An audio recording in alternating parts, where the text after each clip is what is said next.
آئیے فاتحہ پڑھیں تمام تر شہداء کے لیے اور اپنے مرحومین کے لیے۔ بسم اللہ الرحمن الرحیم الحمدللہ رب العالمین الرحمن الرحیم ایاک نعبد و ایاک نستعین اهدنا الصراط المستقیم صراط الذین انعمت علیہم غیر المغضوب علیہم۔ بسم اللہ الرحمن الرحیم قل هو اللہ احد اللہ بسم اللہ الرحمن الرحیم قل هو اللہ احد اللہ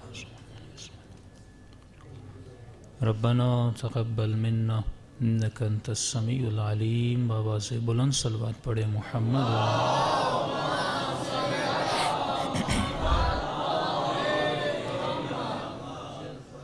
بسم اللہ الرحمن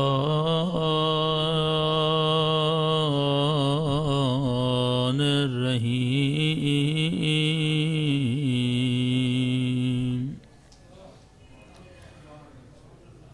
الحمد للہ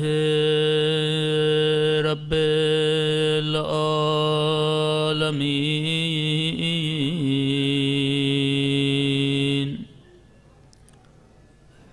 الحمد للہ کما هو اہلہ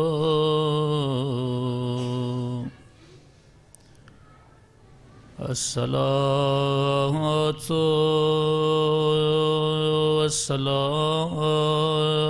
والسلام علی سید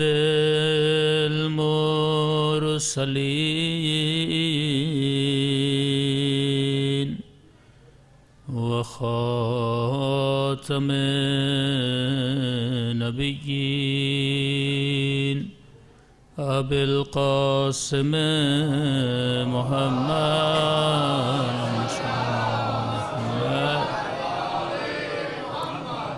وعلی آل بیتہ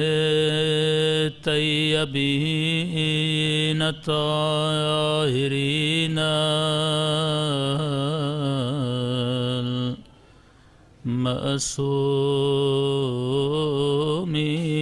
المعصومین۔ سب مل کے ظہور مولا کی دعا۔ اللہم کل ولیک الحجۃ بن الحسن صلواتک علیہ وعلی فی ہذہ الساعة وفی کل ولیا وحافظا وقائدا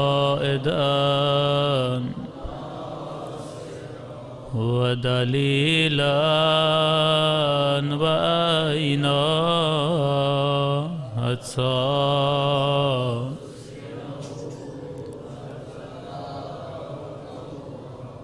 وتمتعه فيها طويلا برحمتك يا ارحم الراحمین۔ صلوات پڑھے محمد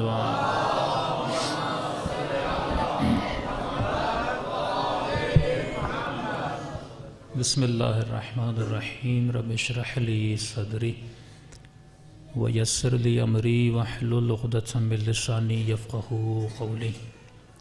اما بعد فقد قال اللہ سبحانہ وتعالی فی محکم کتابہ المجید وفرقانہ الحمید وقولہ الحق وہو اصدق الصادقین۔ بسم اللہ الرحمن الرحیم وما خلقت الجن والانس الا لیعبدون۔ بابا سے بلند صلوات پڑھے محمد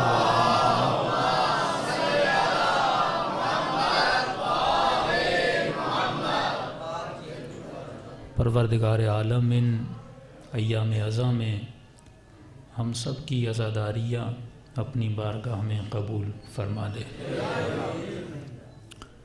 جس آیہ کریمہ کے پڑھنے کا شرف حاصل کیا، تقریباً ہر مومن و مسلمان اس آیت کو جانتا ہے۔ مراد جاننا نہیں ہے، سمجھنا ہے۔ اور جب ہم یہ دعا کرتے ہیں کہ اے خدا ہماری عزاداری کو قبول فرما، تو عزاداری کرنا الگ موضوع ہے اور عزاداری کا قبول ہونا ایک الگ موضوع ہے۔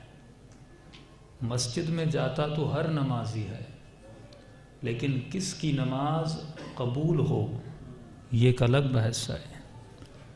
مجلس میں آتا تو ہر عزادار ہے، لیکن کس کی عزاداری قبول ہو یہ الگ بحث ہے۔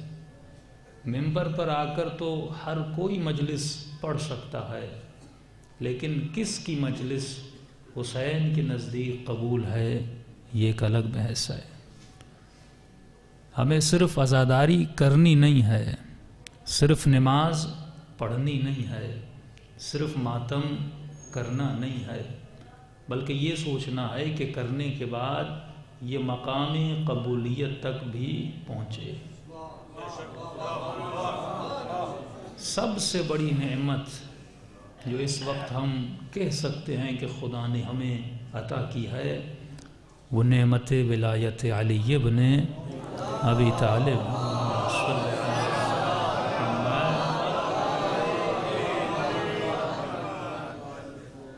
اس سے بڑی نعمت کیا ہوگی کہ ہم اس گھر میں پیدا ہوئے جہاں پر علی کا نام لیا جاتا تھا،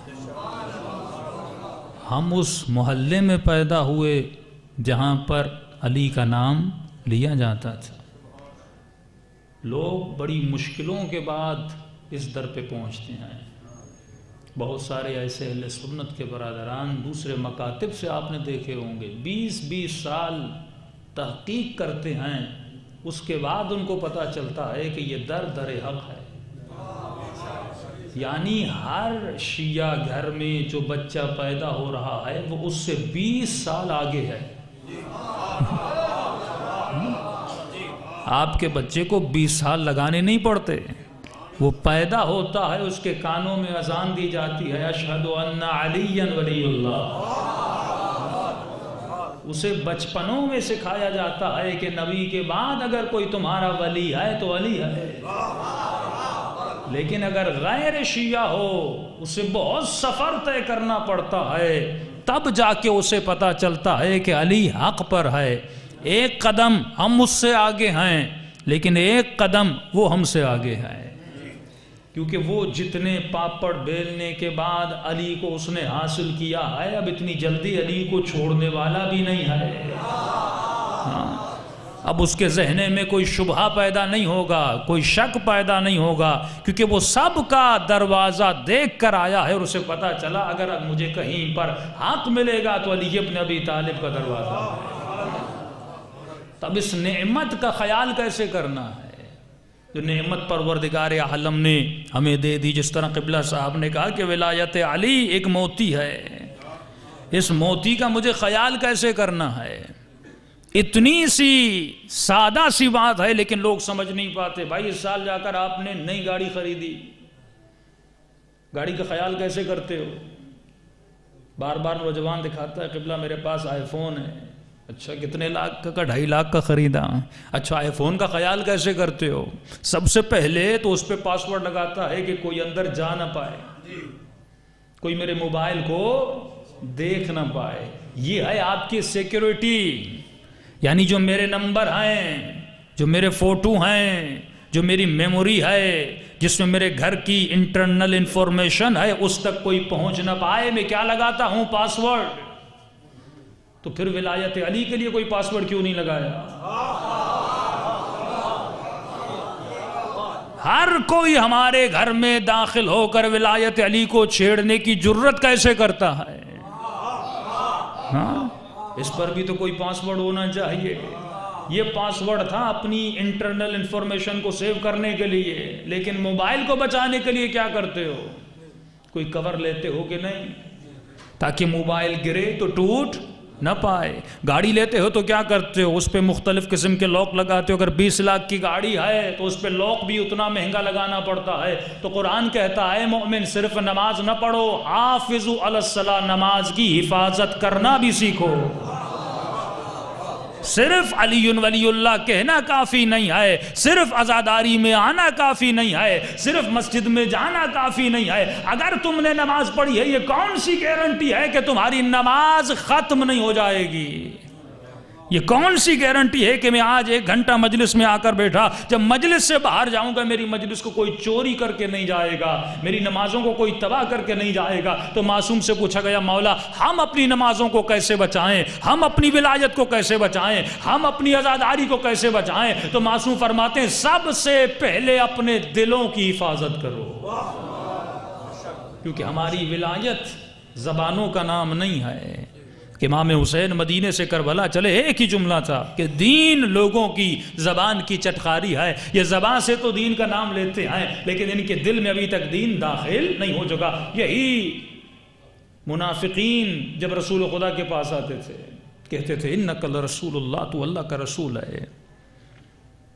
فوراً جبرائیل نازل ہوا، اے میرے حبیب ان کو کہہ دے کہ انہم لکاذبون، ان سے بڑا کوئی جھوٹا نہیں ہے. تو فوراً نبی خدا نے پوچھا اے جبرائیل یہ بھی کہہ رہے ہیں کہ میں اللہ کا رسول ہوں، اللہ بھی کہہ رہا ہے کہ تو میرا رسول ہے، تو یہ جھوٹے کیسے، وہ سچا کیسے؟ یعنی میں کہوں کہ میں مولانا ہوں اور آپ بھی کہیں آپ مولانا ہیں، میں کہوں نہیں آپ جھوٹ بول رہے ہیں میں سچ بول رہا ہوں، تو آپ کہیں گے قبلہ آپ نے بھی یہی کہا کہ آپ مولانا ہیں، ہم بھی یہی کہہ رہے ہیں کہ آپ مولانا ہیں، تو آپ سچے کیسے، ہم جھوٹے کیسے؟ تو فوراً آواز آئی جبرائیل کہہ دو میرے حبیب کو یہ کہہ تو رہے ہیں کہ تو میرا رسول ہے لیکن زبان سے کہہ رہے ہیں، دل سے نہیں کہہ رہے. ایمان 2 طرح کے ہیں، ایک ہے ایمان لسانی، ایک ہے ایمان قلبی. جس نے زبان سے اقرار کیا اس کا ایمان بہت کم ہے، جس نے دل سے اقرار کیا اللہ اس کی گواہی کو مانتا ہے. یہاں پہ 10 لوگ کھڑے ہو جائیں کہیں لا الہ الا اللہ محمد رسول اللہ علی ولی اللہ، اللہ کہے گا یہ جھوٹے ہیں.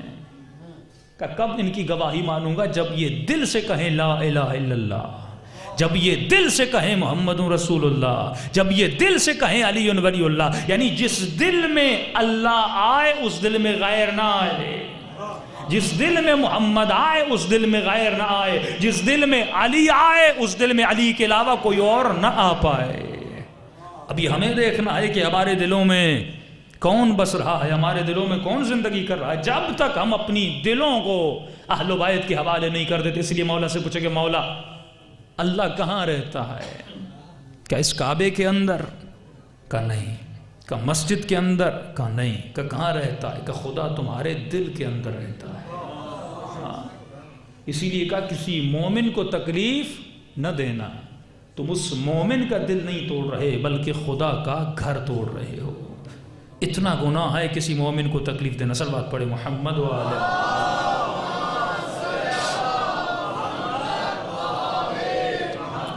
وعجل فرجہم.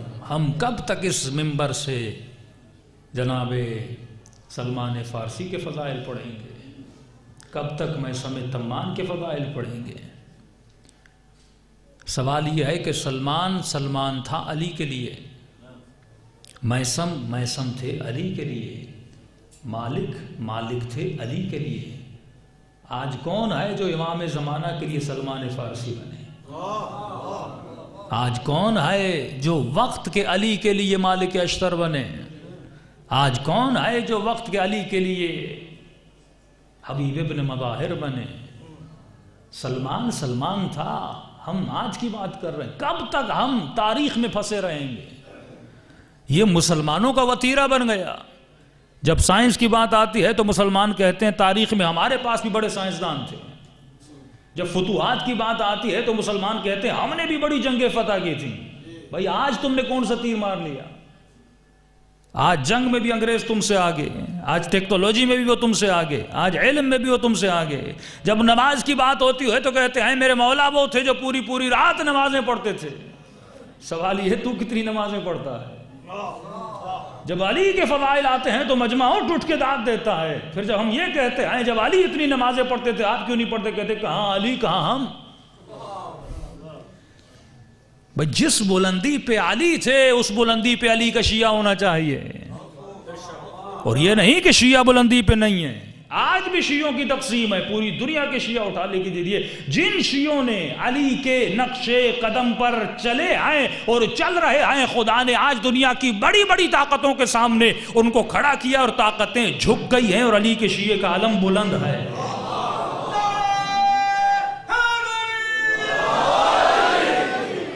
گھر کی چار دیواری میں علی کا نعرہ مارنا اور ہے,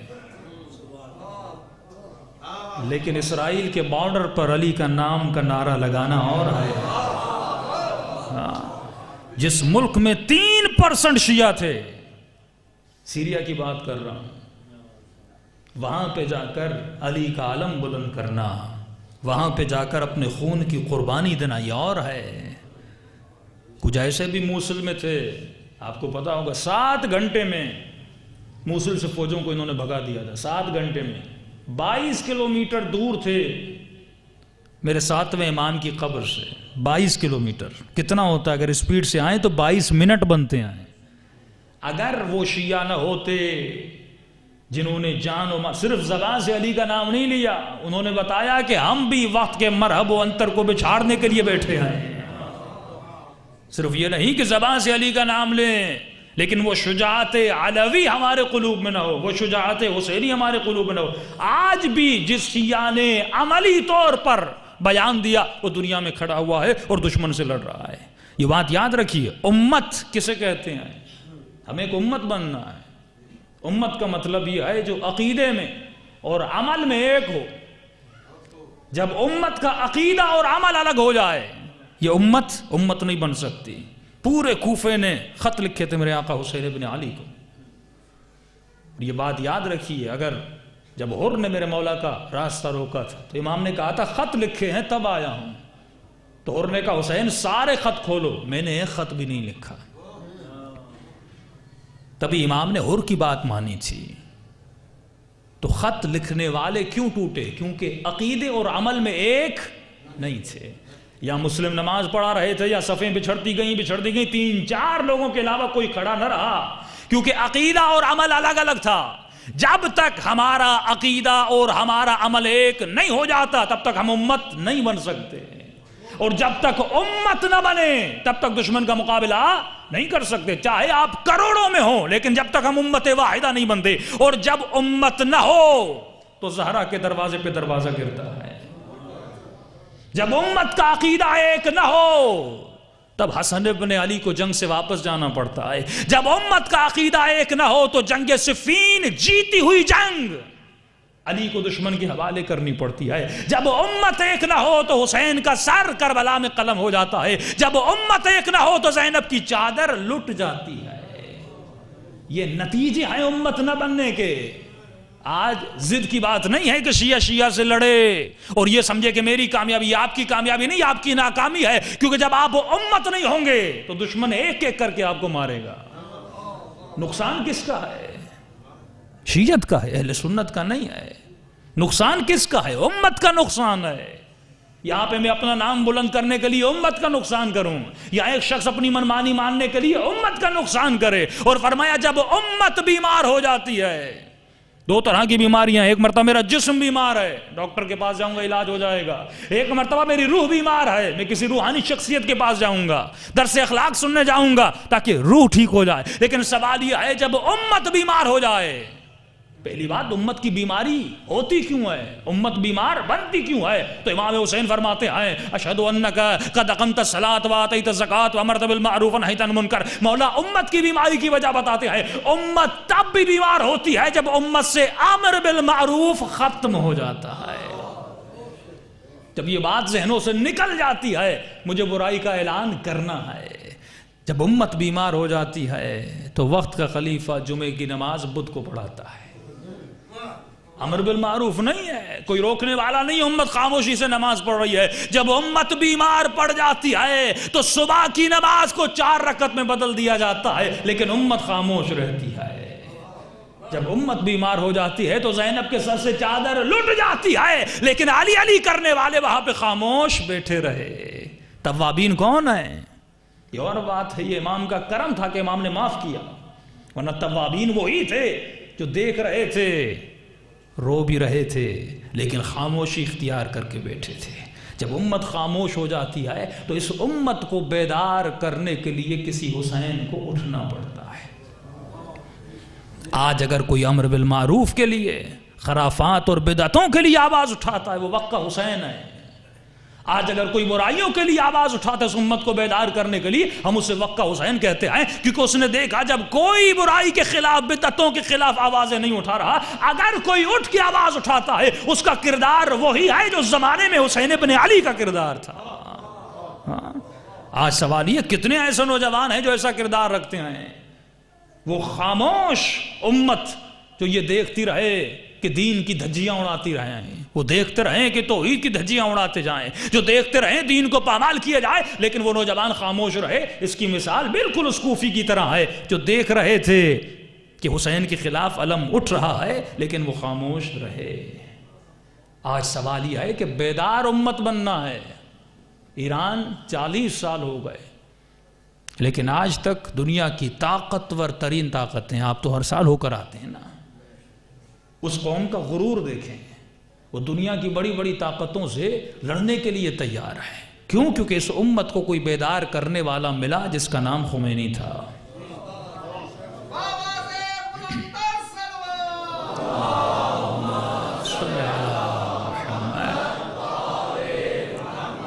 یہ شجاعت ہے کہ وقت کے یزید کے خلاف، وقت کی بدعتوں کے خلاف کون آواز اٹھاتا ہے۔ حزب اللہ ایک بہت چھوٹی فوج ہے، آج کے جوان کو پڑھنا چاہیے۔ دو طرح کے شیعہ ہیں، ایک بیدار شیعہ، ایک سویا ہوا شیعہ۔ امام کو سوئے شیعہ کی ضرورت ہے ہی نہیں، ہر زمانے میں سوئے ہوئے شیعہ تھے۔ تاریخ تو پڑھیے، اپنی ہسٹری تو پڑھیے۔ ہم بار بار یہ پڑھتے ہیں کہ غیروں نے ظلم کیا، غیروں نے ظلم کیا، سوال ہی اپنوں نے کیا کیا تھا؟ اپنی ہسٹری تو پڑھیے، اس زمانے کے شیعوں نے کیا کیا تھا؟ کوفے والے کون تھے؟ حسین کو خط لکھنے والے تھے، مدد نہیں کی۔ چلو کوفہ تو بہت پہلے کی بات ہے، لیکن 7ویں امام موسیٰ کاظم علیہ السلام، اللہم صلی علی محمد وعلی محمد، کچھ 7 سال کہتے ہیں، کچھ 14 سال، اتنا عرصہ میرے مولا قید میں رہے۔ جب قید سے جنازہ نکلا تو کوئی جنازہ اٹھانے والا نہیں تھا۔ کہ اس زمانے کے شیعہ مر گئے تھے یا کوئی امام کو جاننے والا نہیں تھا، اتنے وکیل تھے مولا کے، لیکن میرے 7ویں امام کا جنازہ مزدوروں نے اٹھایا، کیونکہ سوئی ہوئی امت تھی۔ اسی طرح 8ویں امام کا جنازہ، 9ویں امام کا جنازہ، 10ویں امام کا جنازہ، یہ جب آپ حرمین عسکری، عسکر کا مطلب کیا ہے؟ یعنی فوجی چھاونی۔ امام حسن عسکری لقب کیوں پڑا؟ کیونکہ مولا جس علاقے میں رہتے تھے وہ فوجی چھاونی تھی، کسی کے آنے جانے پر پابندی تھی۔ اس ظلمت میں امام کو وہاں پر شہید کیا گیا۔ اب خدا نے کہا بس جب تک امت بیدار نہیں ہوتی تب تک میں آخری کا ظہور نہیں کروں گا۔ 1000 سال گزر گئے، مولا کیوں نہیں آ رہے؟ بھئی کہ شیعوں کی کمی ہے، 300-400 ملین پوری دنیا میں شیعہ ہیں، لیکن مولا نہیں آ رہا ہے، کیونکہ امام کو پتا ہے جب تک یہ بیدار نہیں ہوتے، جب تک ان کے ضمیر بیدار نہیں ہوتے، جب تک یہ اپنی جان، اپنا مال، ولایت علی کا مطلب کیا ہے؟ اولا بانفسکم، یعنی وہ تمہارے نفسوں کے مالک ہیں، وہ تمہاری جانوں کے مالک ہیں، وہ تمہارے اولاد کے مالک ہیں، وہ تمہارے مال کے مالک ہیں۔ صرف یہ مان لینا کہ وہ ہمارے مالک ہے کافی نہیں، جب تک تم اپنی ہتھیلی پر اپنی جان رکھ کر پیش نہیں کرتے، جب تک اپنا مال اپنی ہتھیلی پر رکھ کر پیش نہیں کرتے، جب تک اپنے بچوں کو اپنی ہتھیلی پر رکھ کر پیش نہیں کرتے، ایسے پیش کرو جیسے کربلا کی ماؤں نے اکبر کو پیش کیا، ایسے پیش کرو جیسے علی اصغر کی ماں نے اپنے اصغر کو پیش کیا، تب ولایت علی کے ماننے والے بنو گے۔ آج جب یہ کہا جائے کہ اپنا مال علی کو پیش کرو، یہ جوان خمس نہیں دے سکتا۔ خمس امتحان ہے اور کچھ بھی نہیں ہے۔ وہ مسلح اٹھائیں تو ہیرے اور جواہر نکلیں، ان کو ہمارے خمس کی ضرورت ہے، مال کے 5ویں حصے کی نہیں۔ کہا تمہارا امتحان لینا چاہتا ہوں، ہر سال جب تو خمس دیتا ہے تو اپنے مال کی بیعت کرتا ہے کہ آپ میرے مال کے مالک ہیں، میں اعلان کرتا ہوں اپنے خمس دینے سے جو آپ نے کہا میں نے کیا. اولا بانفسکم، وہ تمہارے نفس کے مالک ہیں. ہر وقت جب تو مسجد میں جا کر نماز وقت پہ ادا کرتا ہے، یہ تو اعلان کرتا ہے مولا میرے نفس پر آپ کی حکومت ہے، شیطان کی حکومت نہیں. یہ بیعت علی ہے. نعرہ مارنا کوئی بیعت ہے؟ فضائل پڑھنا کوئی بیعت نہیں ہے. جب تک عمل سے علی کو نہ بتاؤ کہ اقیم الصلاۃ، یہ نہیں کہ صلوا الصلاۃ، نماز پڑھو، کہیں قرآن میں نہیں آیا کہ نماز قائم کرو. پڑھتے وہ ہیں، شیعہ قائم کرتا ہے. پڑھنا الگ ہے، قائم کرنا الگ ہے. یزید کا لشکر بھی نمازیں پڑھ رہا تھا، حسین کے لشکر میں بھی نماز ہو رہی تھی. فرق یہ تھا حسین کی نماز کھڑی تھی، ان کی نمازیں سو رہی تھیں. کھڑی ہوئی نماز وہ ہوتی ہے جو میدان جنگ میں بھی کھڑی رہے، جو سردی کے عالم میں بھی کھڑی رہے. یہ مثال میں ہمیشہ آپ کو دیتا ہوں. ایران کے بہت بڑے بہادر جس نے 3-4 مرتبہ گولڈ میڈل جیتا وزن اٹھانے کا، 220 کلو وزن اٹھاتا تھا. جب اس سے پوچھا گیا کہ آپ کے لیے کوئی ایسا وزن ہے جو اٹھانا مشکل ہو، اب جو 220 کلو وزن ایک ہی ایکشن میں اٹھا کے کھڑا کر دے، اس سے پوچھا جا رہا ہے کہ آپ کے لیے بھی کوئی ایسا وزن ہے جو اٹھانا مشکل ہو. کہا ایک وزن ہے. کہ کون سا؟ کہ سردی کے موسم میں صبح کے وقت کمبل مجھ سے اٹھایا نہیں جاتا. بہت مشکل ہے، کیونکہ جس کا ارادہ مضبوط نہیں ہوتا، مولا فرماتے وہ ہماری صفوں میں آ نہیں سکتا. جب کربلا ہوئی تو ایک تھا، امام حسین نے کہا کہ جنگ ہونے والی ہے، اگر جنت چاہیے تو یہاں پہ رک جا. تو کہنے لگا حسین بچے بھوکے ہیں، بچوں کو کھانا خرید کے دے کے واپس آ. امام نے کہا کہیں دیر نہ ہو جائے. یعنی اس نے اپنے بچوں کو ابھی تک حسین کے حوالے نہیں کیا تھا. اولا بانفسکم، یہ مطالب بتائے نہیں جاتے کہ ولایت کا مطلب کیا ہے. یعنی کمپلیٹ ولایت، عربی ڈکشنری کھولیے، حکومت کا مطلب ہے ولایت یعنی جس کے دل پر کس کی حکومت ہو؟ علی کی. فضائل علی تو سب پڑھتے ہیں، طارق جمیل کم پڑھتا ہے. کتنے فضائل علی پڑھتا ہے؟ مجھے تو نوجوان آگے کہتے ہیں قبلہ رمضان میں جب ہم ٹی وی کھولتے ہیں تو یہ قاری حنیف ماشاءاللہ بہت مولا کے فضائل پڑھتے ہیں، تو قبلہ ہمارا مولوی چپ رہتا ہے اور اہل سنت اتنے فضائل پڑھ رہے ہوتے ہیں. تو میں نے کہا مسئلہ یہ کہ ہم مان رہے ہیں، وہ نہیں مان رہے تو ان کو بولنے دو. فضائل تو وہ بھی پڑھتے ہیں. مقصد یہ ہے کہ اتنے فضائل پڑھنے کے بعد بھی آخر میں کیا بات کی؟ علی چوتھے پر ہے. اتنے فضائل پڑھنے کے بعد بھی علی کو چوتھے نمبر پر لے آیا. یعنی اس کی عقل پر ہنسی آتی ہے جب تم نے علی کو یہاں تک لایا، پھر اتنا نیچے کیوں لایا؟ یہ ہے ان کی باتوں میں تضاد. لیکن علی والا وہ ہے جو صرف فضائل پڑھتا نہیں ہے، دل سے علی کو مانتا ہے. ماننے میں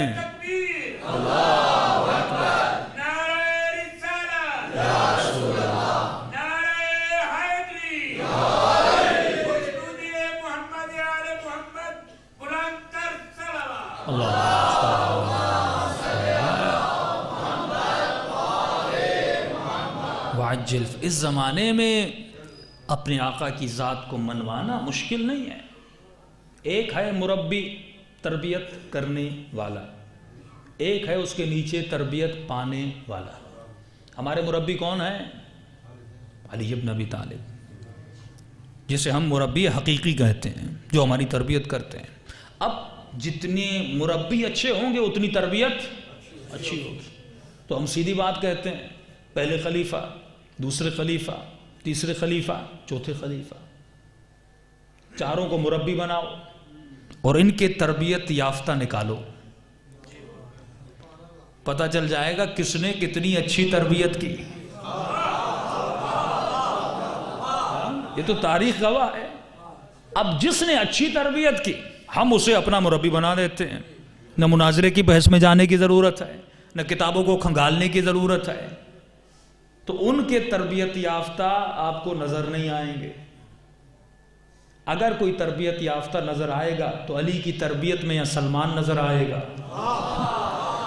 یا ابو ذر نظر آئے گا، یا مالک اشتر نظر آئے گا، یا میثم تمار نظر آئے گا. اب ان کی تربیت میں حجاج نظر آئے گا.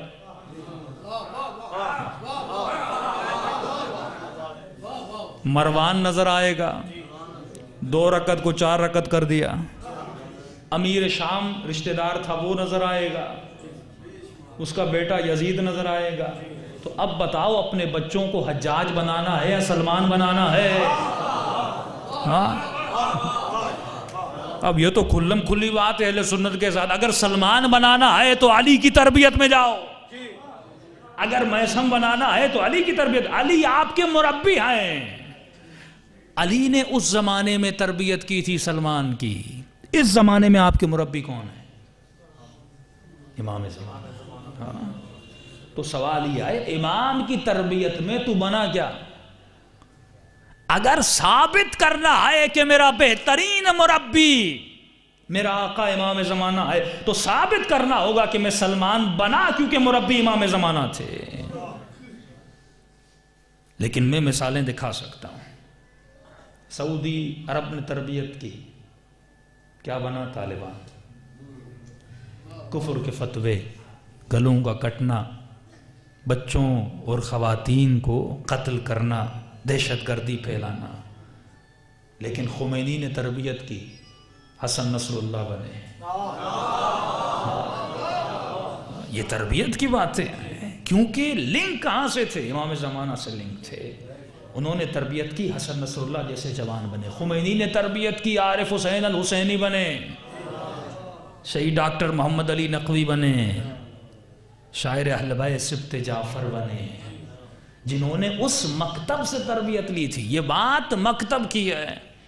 لیکن ایک اور مسئلہ حل کروں اور انشاءاللہ تفصیل زینبیہ امام بارگاہ میں کل سے آپ کی خدمت میں آئے گی. لوگوں کو یہی نہیں پتا کہ ہمیں مکتب ملا کہاں سے. قرآن میں بارہا کا سوچو اور سمجھو.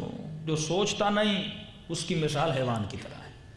کھاتا حیوان بھی آپ بھی ہیں، پیتا، نکاح کی لذت، یہ ساری لذتیں حیوان لیتا ہے. فرق انسان کب بنتا ہے؟ جب انسان سوچتا ہے. آپ کو اللہ کس نے دیا؟ مصطفیٰ نے. مصطفیٰ کس نے دیا؟ مرتضیٰ نے. مرتضیٰ نے. مرتضیٰ کا کس سے ملے؟ حسن ابن علی سے. حسن ابن علی کس سے ملے؟ حسین ابن علی سے. حسین کس نے آپ تک پہنچایا؟ زین العابدین اور زینب نے. اور زین العابدین کس نے پہنچایا؟ پانچویں امام نے. یہ پوری کڑی ہے. جب تک آپ اس تسبیح کو نہیں بنائیں گے تب تک آپ کو آپ کا مکتب سمجھ میں نہیں آئے گا. جاہل آپ کو گمراہ کرتے رہیں گے. ساتویں امام کس سے ملے؟ آٹھویں رضا سے. آٹھویں امام نویں امام محمد تقی سے. نویں امام امام علی النقی سے. امام علی النقی کس سے ملے؟ امام حسن العسکری سے. امام حسن العسکری کس سے ملے؟ امام زمانہ کس سے ملے؟ وہ تو پہلے تھے. امام زمانہ کس سے ملے آپ کو؟ نواب اربعہ سے. چار امام کے جو نائب تھے انہوں نے بتایا کوئی امام ہے. میں نے کوئی خواب دیکھا، میں نے کوئی کتاب پڑھی نہیں، انہوں نے بتایا. اور نواب اربعہ کس سے ملے؟ سید رضی، سید مرتضیٰ، شیخ توسی، شیخ مفید، ان بزرگوں سے ملے. اور یہ بزرگ آپ کو کس سے ملے؟ خمینی جیسی ہستیوں سے، المیزان لکھنے والوں سے، شہید مطہری سے. یہ جو علماء کا پورا سلسلہ ہے. اب سوال یہ آئے جب تک یہ تسبیح پوری نہیں ہوتی، یعنی اگر مراجع نہ ہوتے تو آپ کو امام زمانہ نہ ملتے. اگر امام زمانہ نہ ملتے تو 11 اماموں کا سلسلہ نہ ملتا. انہی کے توسط سے ہم امام زمانہ تک پہنچے اور امام زمانہ کے توسط سے ہم علی مرتضیٰ تک پہنچے اور علی مرتضیٰ کے توسط سے ہم رسول تک پہنچے اور رسول کے توسط سے ہم پروردگار عالم تک پہنچے.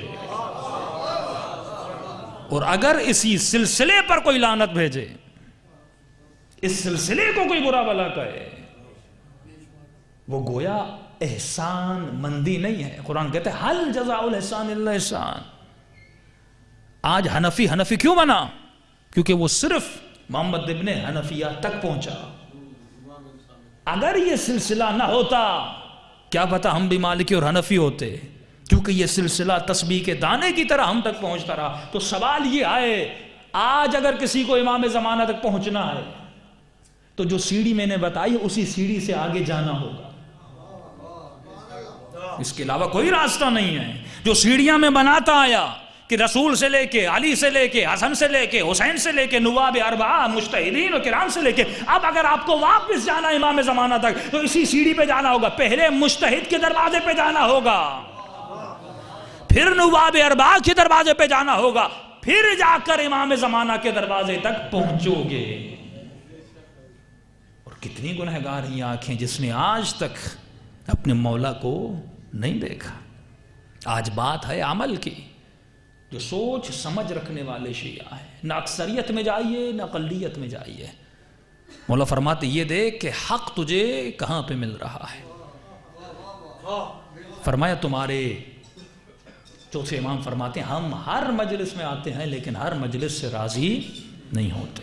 مولا کس مجلس سے راضی ہوتے ہیں؟ فرمایا جس مجلس سے مومن واپس گھر جائے اور رات کو بستر پر سو جائے تو یہ سوچے اس مجلس سے میرے وجود میں تبدیلی کون سی آئے. زندگی کے 100 دن گنیے، 10 دن محرم کے یا 2 مہینے محرم اور سفر کے، کتنی مجلسیں آپ نے اٹینڈ کی ہوں گی. سوال یہ ہے کہ 100 گھنٹے سننے کے بعد بھی اگر میری زندگی کا 1 گھنٹہ بھی علی کے لیے نہ ہو تو اس مجلس کا کوئی فائدہ نہیں ہے. جس طرح آپ مجلس کی محفل میں بیٹھتے ہیں اسی طرح اس زمانے کے صحابہ نبی کی محفل میں بیٹھتے تھے. آپ نے علی کو سنا، انہوں نے علی کو دیکھا. آپ نے صرف علی کے نسبت سے کسی علم کو چوما، ان میں سے کسی نے علی کے ہاتھوں کو چوما، کسی نے علی کے چہرے کو چوما. لیکن جو ہاتھ علی کے ہاتھ پہ بیعت کر رہے تھے غدیر خم میں، جو ہاتھ علی کو گلے مل رہے تھے کبھی خیبر کے بعد کبھی خندق کے بعد، انہی ہاتھوں نے علی کے ہاتھوں میں رسیاں ڈالی، انہی ہاتھوں نے سیدہ زہرا کے چہرے پہ تماچے مارے، انہی ہاتھوں نے. یہ مسلمانوں کے ہاتھ تھے، کافروں کے ہاتھ نہیں تھے. یہ وہی ہاتھ تھے جو علی کو بخن بخن کہہ رہے تھے. یہ وہی ہاتھ تھے جو نبی کی محفل میں بیٹھے تھے. یہ وہی ہاتھ تھے جو حسن و حسین کو اٹھاتے تھے اور چومتے تھے. لیکن جب وقت آیا انہی ہاتھوں نے علی کے گھر کو آگ لگا دی. انہی ہاتھوں نے فدق کے قوالے کو زہرا کے سامنے پارا پارا کر دیا. بعض روایتیں تو بہت سخت ہیں. فرمایا قوالے کو دیکھا اور اس ملعون نے قوالے پہ تھوکا. امام حسن فرماتے ہیں کہ بی بی گلی کے شروع اور آخر میں دیکھ رہی تھی کہیں علی تو نہیں ہے. یہ منظر علی دیکھ نہ پائیں گے. حسن فرماتے میں آگے بڑھنا چاہتا تھا لیکن اماں نے میرے ہاتھ کو روک لیا کہ حسن بیٹا اب سفر بہت بڑا ہے، یہاں پہ اٹھے تو دین خطرے میں آ جائے گا. صرف اتحاد کے لیے اہل بیت نے اتنی مصیبتیں اٹھائیں، ورنہ علی کی تلوار کے سامنے ان کی تلواریں کچھ بھی نہیں تھیں. کہ ایک یہودی کا کہنا ہے کہ جب میں نے علی کے ہاتھوں میں رسیاں دیکھی اس وقت اس یہودی نے کلمہ پڑھا، علی پر ایمان لایا. پوچھنے والے نے کہا اتنی نبی کی تبلیغ ہوئی لیکن تم نے کبھی کلمہ نہیں پڑھا، آج تم نے کلمہ کیوں پڑھا؟ کہ اس تلوار کو میں نے خیبر میں بھی دیکھا ہے، اس تلوار کو میں نے خندق میں بھی دیکھا ہے. بس مجھے یقین ہو گیا کہ اس کی تلوار کا کنٹرول علی کے ہاتھ میں نہیں ہے، کوئی اور ہے جو اس کی تلوار پر کنٹرول رکھ کر بیٹھا ہے، جس نے اسے شجاعت بھی عطا کی ہے اور صبر بھی عطا کیا ہے. یہ وقت شناسی، یہ علی شناسی، یہ فاطمہ شناسی، یہ دن صرف عزاداری میں آ کر اور گریہ کر کے چلے جانے کے نہیں ہے. سوچنے کی بات ہے کہ اہل بیت نے ہر قدم پھونک پھونک کے اٹھایا، ہر قدم سوچ سوچ کے اٹھایا اور دنیا والوں کے سبق دے دیا کہ تمہیں بھی اگر فتنوں میں رہنا ہے تو کیسے رہنا ہے. میرے آقا حسن تاریخ میں جب جناب حمزہ شہید ہوئے تھے بڑی بے دردی سے نبی کے چچا کو شہید کیا گیا. یہ رشتہ داریوں میں ہوتا ہے. بعض مومنین کا قبلہ رشتہ داریوں میں کچھ ایسے لوگ ہیں جنہیں ہم سمجھا کر تھک گئے. یہ سلسلہ وہاں سے چلتا ہوا آ رہا ہے. ایک چچا ابو جہل ہے، ایک ابو لہب ہے، ایک حمزہ ہے. اللہ جسے ہدایت دے بڑی بے دردی سے ان کے جگر کو نکالا گیا. آکلت الاکباد اللعین ابن اللعین نے سید حمزہ کے جگر کو چبایا. لیکن رحمت للعالمین کے پاس جب وہ قاتل آیا تو نبی نے معاف کیا، لیکن کہا کہ کبھی میری آنکھوں کے سامنے نہ آنا، جب میں تجھے دیکھتا ہوں تو مجھے چچا کا جگر یاد آتا۔ امام حسن کے متعلق روایت ہے کہ مولا جب گھر سے نکلتے تھے تو ساتھ والی گلی سے نہیں جاتے تھے، دوسری گلی تھی، بہت لمبا سفر طے کر کے جاتے تھے۔ پوچھنے والے نے کہا مولا اس گلی سے آتے تو سفر قریب ہوتا، اتنا دور سے کیوں آ رہے ہیں؟ فرمایا اس گلی میں اس ملعون کا گھر ہے جس نے اماں کے پہلو پہ دروازہ گرایا۔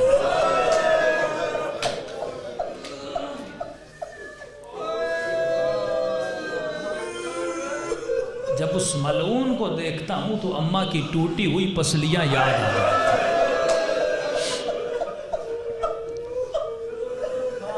میں کہوں گا مولا حسن ایک بار گلی سے گزرنا گوارا نہ کیا، لیکن میں قربان سکینہ پر جو کربلا سے کوفہ، کوفہ سے شام بابا کے قاتل کو دیکھتی رہی، لیکن میری بیوی کچھ کر بھی نہیں سکتی تھی۔ یہ راتیں بہت عظیم راتیں ہیں کہ 8ویں امام فرماتے ہیں ہمارے شیعوں ہمیں کوئی بھی واسطہ دینا ہے دینا، لیکن ہر چھوٹی چھوٹی بات کے لیے ہمیں ہماری دادی کا واسطہ نہیں ہے۔ ہم اہل بیت برداشت نہیں کرتے۔ میں نے کسی مصیبت کے لیے ایسی روایت میرے نظروں سے نہیں گزری، بس سیدہ کی روایتیں ہیں کہ علی نے اپنا سر پھوڑا جب بیوی کی ٹوٹی ہوئی پسلیاں دیکھی، چھٹے امام نے اپنا سر دیوار پر مارا جب سیدہ کی مصیبت کا ذکر ہوا۔ تو جتنی مصیبت بڑی تھی اتنا سیدوں نے ماتم بھی بڑا کیا تھا۔ اور امام فرماتے ہیں جب ہماری مصیبتیں پڑی جاتی ہیں تو عزادار ہماری ماں سیدہ مجلس میں آتی ہے، تم سب کے لیے دعا کرتی ہے کہ خدا یہ میرے حسین کا زادار ہے، کبھی کہتی یہ میرے حسن کا زادار ہے، لیکن فرمایا جب ہماری ماں سیدہ فاطمہ کے مصائب پڑھے جاتے ہیں تو ہم اہل بیت اس مجلس میں آتے ہیں اور تم سب کے لیے دعا کرتے ہیں۔ ہاتھوں کو دعا کے لیے بلند کریے، یہ راتیں دعا کی راتیں، اور کیا پتہ کس کو کب موت آئے، گناہوں کی توبہ کی راتیں ہیں۔ شیعہ جب دنیا سے جائے تو جنتی بن کے جائے۔ انشاءاللہ کچھ ایسے واقعات ہیں اگلی مجلسوں میں سناؤں گا کہ کس طرح عالم برزخ میں امام حسین نے اپنے شیعوں کی شفاعت کی ہے۔ وہ کریم ہے، کریم یہ نہیں دیکھتا مانگنے والا کون ہے، اس کا کام ہے عطا کرنا۔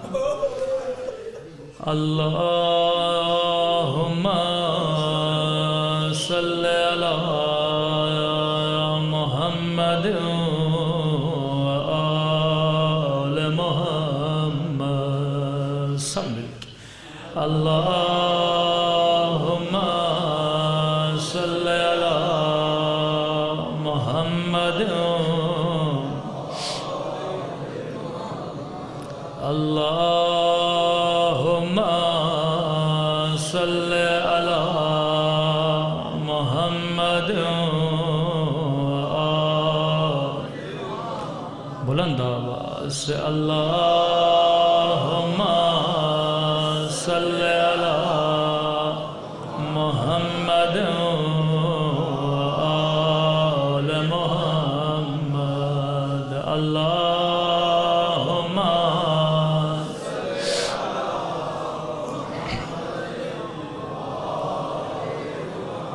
اللہم صلی علی محمد اللہم صلی علی محمد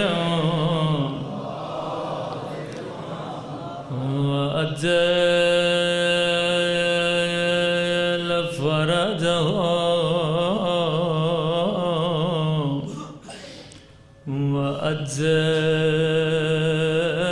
وأجل فرجه۔ امام زمانہ فرماتے جب بھی صلوات پڑھو تو آخر میں میرے ظہور کی دعا ضرور کیا کر۔ عزیزوں واجل فرجہم میں مصائب کے جملے بھی ہیں اور اپنے مولا کے ظہور کی دعا بھی ہے۔ واجل فرجہم یعنی اے وارث زہرا،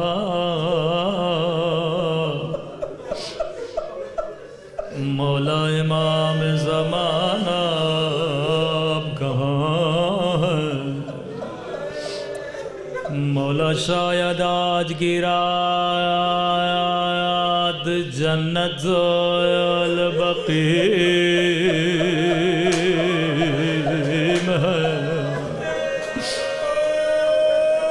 ٹوٹی ہوئی قبر زہرا پہ رو رہے ہیں، شاید رو رو کے کہہ رہے ہوں گے اماں زہرا دعا کرو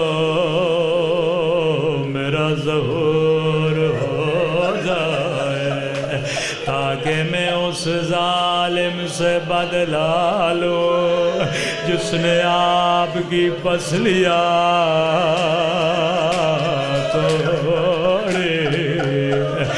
مولا کب ظہور ہوگا، کب یہ جنت البقیع میں او زہرا کا ماتم کرے گی۔ آج کسی کو جنت البقیع میں رونے کی اجازت نہیں ہے۔ آئیے آج کی رات خدا کو ایسا واسطہ دے کہ خدا کبھی یہ رد نہ کرے۔ اے میرے اللہ تجھے واسطہ اس جلے ہوئے دروازے کا، وہ جس دروازے کے نیچے 18 سال کی بیوی تھی۔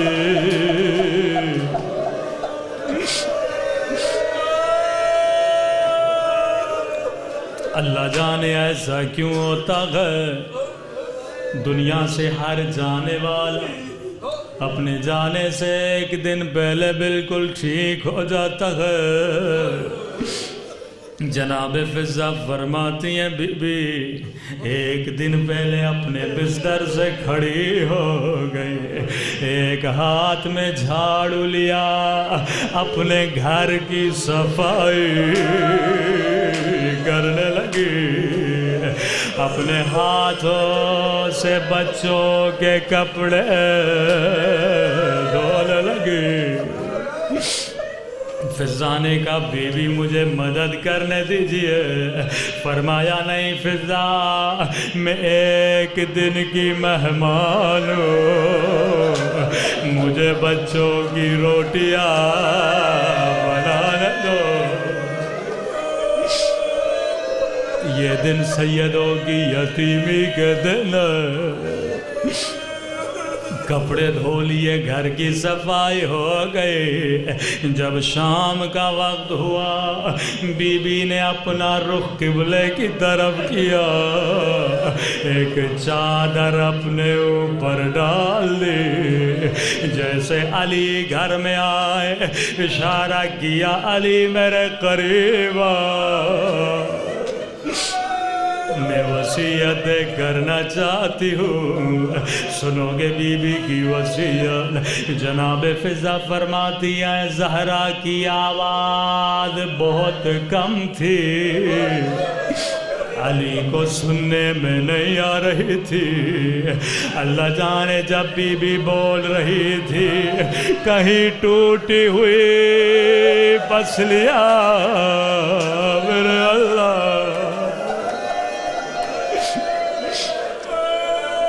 فرمایا یا علی غسل لی باللیل، مجھے رات میں غسل دینا۔ یا علی کفلنی باللیل دفلنی باللیل، یا علی رات میں غسل دینا، رات میں دفن کرنا، میری بی بی رات میں دفن کرے، میری سمجھ میں آتا ہے تاکہ تیرے دشمن تیرے جنازے میں نہ آئے، لیکن میری بی بی رات میں غسل کیوں دے؟ شاید بی بی ایک زخم ہے جو علی سے چھپانا چاہتی ہے۔ کیسا زخم ہے جو بی بی چھپا رہی ہے؟ فرمایا اسماء بچوں کو کہو آہستہ روئے، بچے قمیص کا دامن منہ میں ڈال کے رونے لگے تاکہ کوئی آواز نہ سنے، لیکن اسماء فرماتی ایک مرتبہ غسل دیتے دیتے علی جنازے سے دور ہو گئے، اپنا سر دیوار پہ مار مار کے رونے لگے، کہا مولا بلند بلند آواز میں کیوں رو رہے؟ فرمایا اسماء میں نے دیکھ لیا جو زخم زہرا چھپا رہے تھے، اللہ جانے یہ زخم کیسا تھا جو بی بی نے علی سے چھپایا تھا۔ بس ایک روایت سے میں تمام کروں، میرے چھٹے امام نے فرمایا یہ زخم جلے ہوئے دروازے کا نہیں تھا، یہ زخم ظالموں کے تازیانوں کا نہیں تھا، یہ زخم غلاف تلوار کا نہیں تھا۔ مولا یہ زخم کیسا تھا؟ فرمایا آگ بھرے دروازے میں ایک لوہے کا کیلا تھا، جب یہ دروازہ گرا یہ لوہے کا کیلا میری دادی کے پہلو میں لگا۔